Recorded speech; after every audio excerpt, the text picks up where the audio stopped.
Nasa Hong Kong po. Nasa Hong Kong. Anong gusto mo ibigay ko po sa'yo? Anong gusto mo? Ano may paglingkod ko? Siyempre po tao. Oo. Akala ko kasi gusto mo kumain. Kain tayo eh. Wala, may cake ako dito. Birthday ko pa naman. Happy birthday po. Ay, thank you. Hindi ka updated, no? Hindi, nanonood po ako kanina. Oo. Oo. Kasi may mga nag-greet sa akin kanina. Belated happy birthday, DJ. Akala nila kahapon birthday ko. Ganun. Sige ah. Madam, ilang taon na po kayo? 48 po. 48 years old. Tapos, ilang years na po kayo dyan sa Hong Kong? 12 years in August. Mhm. So, hiwalay na sa asawa. But, total po ng nasa abroad ako is 23 years. Oh, tagal And na. I'm separated since 2003. So it's, 2005. So it's 21 years Aha. na. Halos Yeah. sa mula po nang nag-abroad ka, wala ka na pong asawa. Yeah, kasi umalis ako nung papuntang Singapore, 2003. And then, 2003. And then umuwi ako, parang 1 week na lang kami sa. And then, ibinalik ko na siya sa nanay niya. 1 week ka na lang So, na pauwi ka na ho dito sa Pilipinas, sinauli mo na. Parang 1 week lang kami nagsama or 2 Ah. weeks. And then, pagbalik ko, sa kanya pa, isinundo niya pa ako. And then, siguro mga 2 weeks, nakipaghiwalay na ako kasi marami ng misunderstanding. Hindi na healthy yung relationship. So, nakipaghiwalay na ako. Bago ka bumalik. Okay, sige. So, ilan po anak, ma'am? 2 po. Malalaki na rin, no? May 2 na rin akong apo. Lola ka na pala. Yeah. Ano hong gusto sa isang lalaki? Syempre po yung number 1, God-fearing Wow. and matured enough in all aspects of life. Sa lahat. So, yung- Mature talaga. Pati Yes, mukha. lahat ng bagay. Wag naman. Oh, Okay okay. na rin. Yeah. Alright. Sige. So, mga ilang taon po ang gusto ninyo? Siguro mga even the edad ko or older until 7 years. Mhm. Sige. Hindi ko kayo nagkaroon pa ng boyfriend yan sa Hong Kong o sa Singapore? Dito sa Hong Kong wala. Sa Singapore. Iba yung sa Singapore wala din. Sa Middle East, yeah, meron. Sige. Before. Mhm. Sige ho, babaon niyo po muna ang tawag. Okay. Sino pong makapartner nito, manager? Alright. Si Onofre, si Sir Onofre. Ha?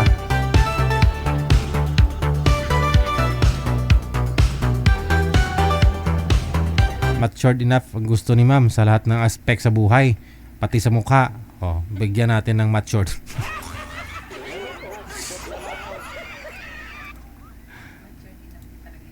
Oo. Mature yung pag-iisip, no? Kasi si Sir, marami na rin ho ito na pagdaanan sa buhay niya. Ilang taon po, Sir? Hi, good evening. Ilang taon na po kayo, Sir? 67, Pakiulit po. 67 po. 67. Yan. Ma'am, okay lang po sa inyo, ma'am? Edad ni Sir? Wala pong problema. Alright. Hiwalay na po, Sir? Separated o widow na? Hiwalay po, sir. Hiwalay. Alright. Sige. Pangalan nun ni Sir, si Onofre, no? Usap po kayo, ma'am. Timer. Pasok! Hello po. Hello, good evening sa iyo. Good evening po. First time ko lang to sumali. Ako din po. Di match lang tayo at babago lang. Tiga saan ka? Ako po ay taga Batangas. Hindi ka kalayuan. Asan po ba kayo? Dito sa Zambales. Hmm. Kaya. Pilipinas pa din naman po. Pero ngayon, nandito po ako sa Hong Kong. Oh, maganda ang lugar mo at malamig. Hindi na po ngayon. Mainit na rin ngayon. Oh, Mm. kailan pa kayo dyan? 2014. 14, ang tagal mo na. 12 years in August. Anong trabaho mo dyan? Sa bahay po. I see. Maganda naman yung trabaho na yan dahil talagang inaalo yan eh. Yung bang tinutulungan ni Senador Tolpo. Mm. Kailan ang bakasyon mo? Ay, kauwi ko pa lang po nung last year ng April at saka December. So, wala pang balak kasi need pang mag-ipon ulit. Bakit? Hanggang kailan ba yung kontrata mo? Hanggang kailan ang kontrata mo? 2027 po. Ng October. Next year na rin naman. Mm. For good na po ba yan, ma'am? For good na? Hindi pa po, marami pang project. Madami pang binabayarang insurance, madami pa. Madami pang project. Bakit? Ilan bang anak mo? 2. Nagkakagal ka pa dyan. Sa hirap po na buwan, syempre nga po, wala naman po akong katuwang Oh, na ay. sa mga... Kasi actually po, nagpa-renovate ako ng bahay after nung pumutok yung bulkan. So nasira yung nagpa-renovate. And then, nung matapos na, biglang may balita na gagawa sila ng expressway. So, masasama kami sa i-demolish. Sabi yata, babayaran naman yung mga Pero hindi naman po, hindi daw po dapat mag-expect ng yung bayad na Malaki. So, oo, kasi kumbaga yung lalo na sa lupa, hindi siya sa market value ibabayaran kundi doon sa zonal value which is mas mababa po yung price. So, opo. Bali, yung tinamaan sa bahay mo, parang ganun na lang yun. Talagang bago mo pa nabayaran kasi siyempre, pag dito po kasi, pag maggaganon ka ng project, bangko yung takbuhan dito. So bago mo pa siya nabayaran, tapos biglang ganun lang ang mangyayari. Ilang edad mo na? 48 po. Bata ka. Lola na po ako. Lola na. Ilang edad mo nung nagtrabaho ka dyan? Nag-abroad po ako, nag-start ako 2003. 2003? So 23 years na. More or less 23 years. Pero sa po ako sa Singapore nag-start. Paikot-ikot ka na yata ng lugar Singapore, and then nag-Egypt po ako, and then Abu Dhabi, and then dito. Ayan. Kasi wala naman pong, kumbaga, walang means dyan sa atin. Kumbaga, hindi mo kikitain yung kinikita mo dito dyan sa atin. So, bagay. Pero, mag-iingat ka rin, no? Si Sir, mas kinikita na ni Sir yan ngayon. Dami niyang business dito sa Pilipinas. talaga. Oo. For good na rin po kayo, Sir? For good na rin po kayo, Sir? Po? For good na rin po ba kayo? Yes, sir. Ilang years ka na po dito sa Pilipinas? Ano po? Ilang taon na po kayo dito sa Pilipinas na nag-for good? Bali, ano na pa lang ako? Siguro, wala pa akong 1 year. Wala pang 1 year? Saan po kayo galing? Washington. For good na? I mean, hindi kayo citizen doon or ano? Citizen. Dual. Okay. Mag-pension na lang. No? Gala-gala na lang si Sir. Pero saan po kayo dyan sa Pilipinas? Dati doon kami. Sambales nga pala. Sorry, Sambales. Dati talaga family ko nakatira kami sa ang pinak-province ko talaga, Zambales, Masinloc. Mm-mm. Tapos, napalipat sa Olongapo. Mm. Tapos, ngayon, nung umuwi na ako rito sa Pilipinas, nag-stay na talaga ako. Yun, dito na ako sa Zambales na naman, bumalik na Zambales, sa Castilleos. Pero ibig ko sabihin po, widow kayo for how many years? Hindi po, hiwalay. Hiwalay. Opo. 5 years Oh, na. okay. Mahigit 5 years na.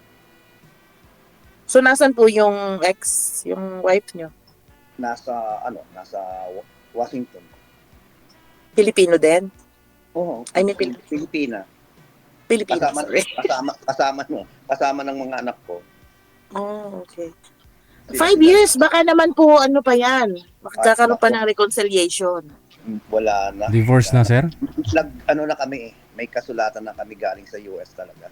Oo. Tapos na.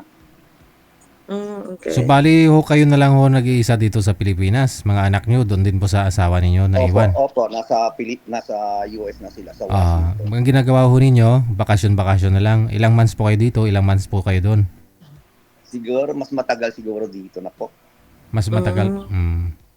Kasi nandito na yung business ko eh.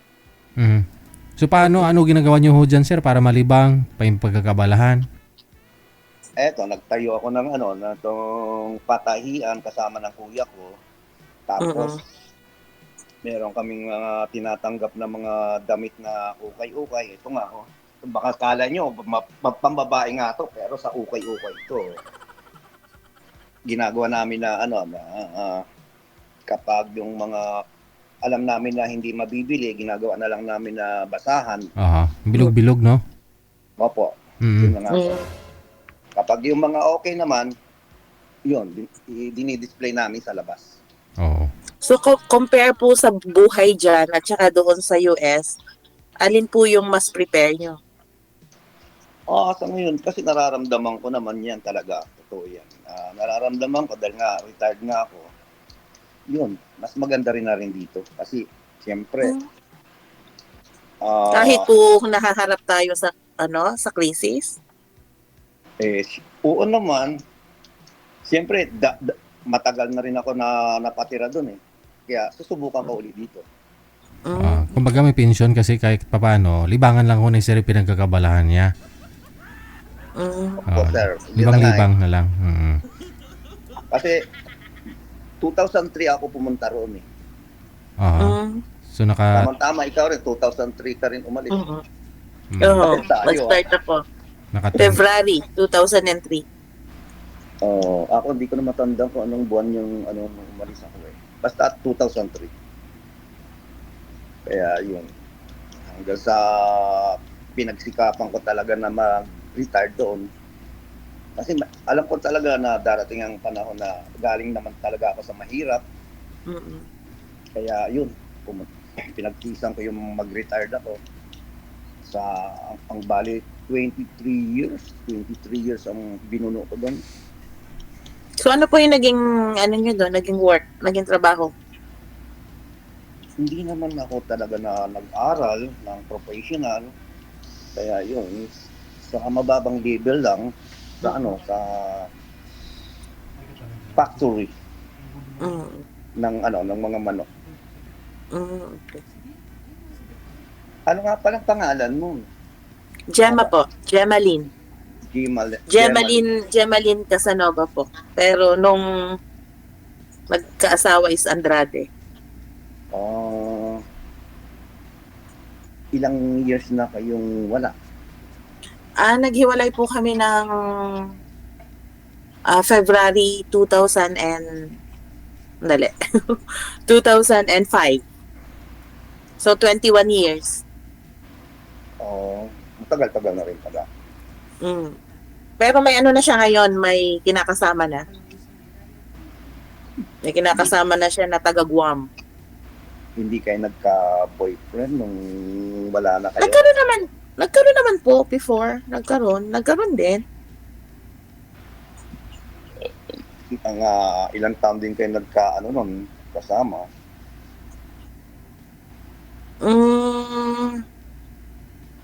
Parang roughly 3 years. Parang ganon. Mm. Mm-mm. Okay lang. Yeah. Siyempre, hindi mo siyempre malalaman yung mga takbo talaga na kung magiging maganda o Mm. ano. Tapos dito recently po, nagkaroon ako ng ka-LDR for 7 years. Ang tagal na. Nandito ako, nasa Qatar siya, pero hindi kami even nagkita ng personal. Sa ano lang, cellphone lang. Oh, through phone lang. So, from 2016 to 2003. Mabigat Yun yun, lang. ha? Mabigat yun, ha? Nasa ano na sa At least, panahon ano, ngayon, sa panahon po ngayon talagang mabigat kasi syempre man. At saka anytime isa pwede pa, kayong magkita pero kami hindi talaga kami nagkita. at least, ano, kasi busy kayong dalawa, kaya ganun. Eh ako po for the past 7 years, naka 4 times po akong umuwi. Inaano ko siya na umuwi para magkita kami pero parang may problema siya dun sa company, sa amo niya.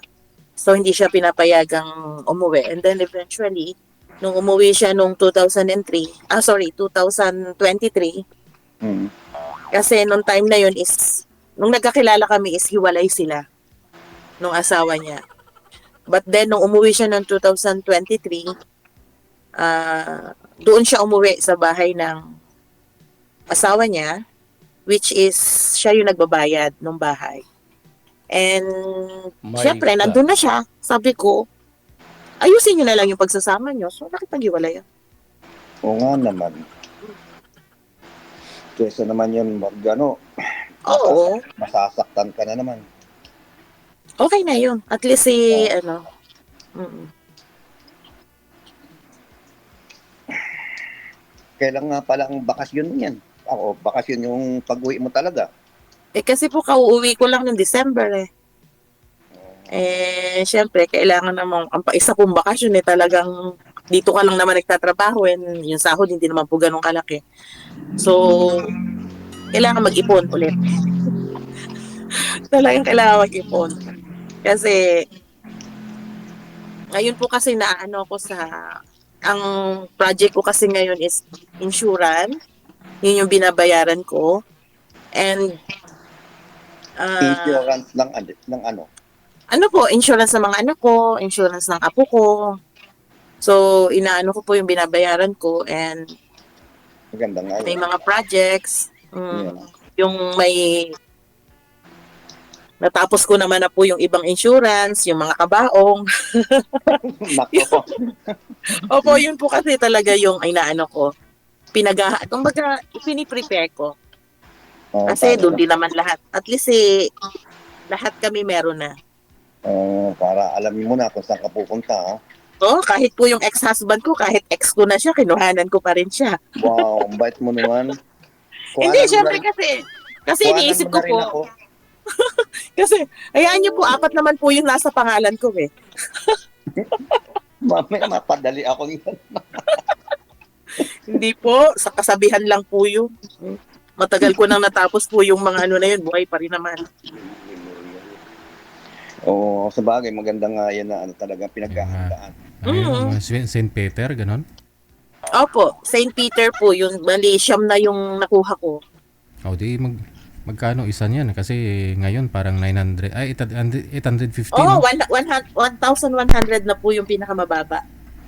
Ay hindi Yung mga nakuha ko before is 725, 725. tsaka may 1,099. So yun. May makuha ka Yun pa. yung Parang may nakausap nga ako ng nakarang buwan eh. Meron pa ino-offer 850. Oh. Meron pa. Kasi nagtatry po akong mag-ano din dito, parang, tawag doon, nag-aalok-alok din ako. So, ang pinaka-ano na ngayon is 1,100. Baka kasama ng business mo na rin yan, mag-recruit ka ng tao. Opo, yung mga kasamahan ko sa church, inaano ko na, siyempre, mahirap ang mabuhay po ay magastos. Mas magastos yung biglaang mamatay kasi biglaang pera yun eh. At least, ano mo na yung, na-prepare mo na yung... Bagay, totoo talaga yun. Kailangan lahat pinaghahandaan. Mahirap po yung ipanghihingi ka pa sa barangay. Hindi lang yun. Pati yung pang binuburol ka, may nagsusugal-sugal pa. Totoo po. Kaya, yan, mas maganda nga yung naisip mo. Mm. Wala kang ano, wala ka nang, ibig sabihin, wala ka nang Opo, lalapitan para sa hindi ibang tao. hindi na mahihirapan yung mga anak ko. Oo. Mm. Wag na lang sana, dahil bata ka pa. Oo nga po. Bali, kailan ka pala maglalast, mag-last contract mo? Ang kontrata ko nga po ay matatapos ng October 2027. So, kasi ang goal ko po, ang goal ko lang hanggang 50 years old lang ako. Gusto ko nang umuwi. But then, syempre, as the time goes by, parang nababago yung perspective mo, mas nababago sa hirap ng buhay ngayon. Tapos, yun nga, ayokong umuwi ng basta ka lang uuwi. Syempre, kailangan pag-ipunan mo yung, kailangan may puhunan ka para just in case, may mag-uumpisahan ka na business. Syempre, mahirap din naman pong umasa sa mga anak dahil may mga kanya-kanya na silang priority. Yeah. Mahirap po talaga. Yeah, maganda nga yung iniisip mo na yan. Mm. Muntik na yung pag-uwi mo, muntik na tumapat sa birthday ko. Ano pong birthday niyo po ba? October 15. Oh. Oy, matatapos po yung ko na October 15. Yun na nga eh. October 15. I-celebrate natin, ikaw ang taya. nasa abroad kay. Hindi, kahit naman po nasa abroad ako, baka yung pension nyo mas malaki pa sa sahod ko. Hindi, biro lang. Yun po. Bagay, kahit ako, kuminsan nga yung birthday ko na rin, na, parang kasi nag-iisa rin lang ako, parang hindi ko na rin iniisip. Ano po, birthday ko, dispiras ng Pasko, December 24, and then yung isa kong apo, December 31. So, kaya po nung pag umuwi ako, tinatapat ko ng December, so makapag-celebrate kami pareho. Sabay na, ha? Bali, ano nga palang height mo? Matanong ko lang. 5 lang po ako. And tama, medyo, na po ako ngayon, expanded. Tumataba talaga. Parang mababangga ka na dyan sa, ano ba yun parang, dyan? Ano po to? Double deck. Double deck. Alam ko matangkad ka nga dahil mababangga na yung ulo mo po. Kasi nakaupo lang po ako sa kama. Yan sa Hong Kong eh. Ako, ba't di mo tinatanong? Kayo po, anong height nyo? 5'7" lang. Tsaka, ang body ko, medium. Ano po? Ang waistline ko, 32. Mukhang mas Sexy. Ako po ay nasa ngayon, talagang nagtatry ng mag-lose weight. Ano pong vital statistics ninyo, ma'am? Huwag na pong alamin. Nakakahiya. Bakit naman nakakahiya? Wala naman. Ang ginawa ng Diyos, talaga, walang pangit, di ba? Ginawa po akong, noon po, maliit lang ako. Ako yung gumawa sa sarili ko nung nagpalaki. Tapos na yung ginawa ng Diyos, ha? Di ba? Meron tayong may free will tayo eh. Yun yung napabayaan sa kusina. Ano nga pala yung mga amo mo dyan? Lokal po, mga inchik. Mga inchik. Ano eksakto yung mga ginagawa mo dyan? Kung ano po yung ginagawa sa bahay. Tapos may 2 akong alaga. Yun. Sa bata, kasama sa mga activities, susunduin sa school. Ganun po. Pero ngayon, dahil Sunday, kagagaling ko lang po sa day off. Yun. Kasi yung pamangking ko rin nag-abroad. Mm. Nagda-dialysis siya ng mga amo niya. Oh, meron po kasing may mga lalo na pag may mga medical what you call this? May mga natapos ka medical background. Oo. Minsan yung mga sila na yung nagte-take over. Yeah, ganun. Mm. Para makamenos gasto sila sa sa hospital. Yung mga Pero ganun po. wala na siya diyan, nasa US na rin ngayon. Mm. Maswerte nga yung pamangkin ko na yun eh. Ako ang nagbigay ng sa kanya na pangasawa Mhm. nung nandoon ako.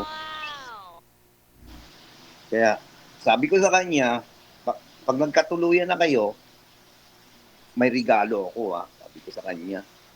Opo, sabi niya. Nung nakarating na doon, nakalimutan na.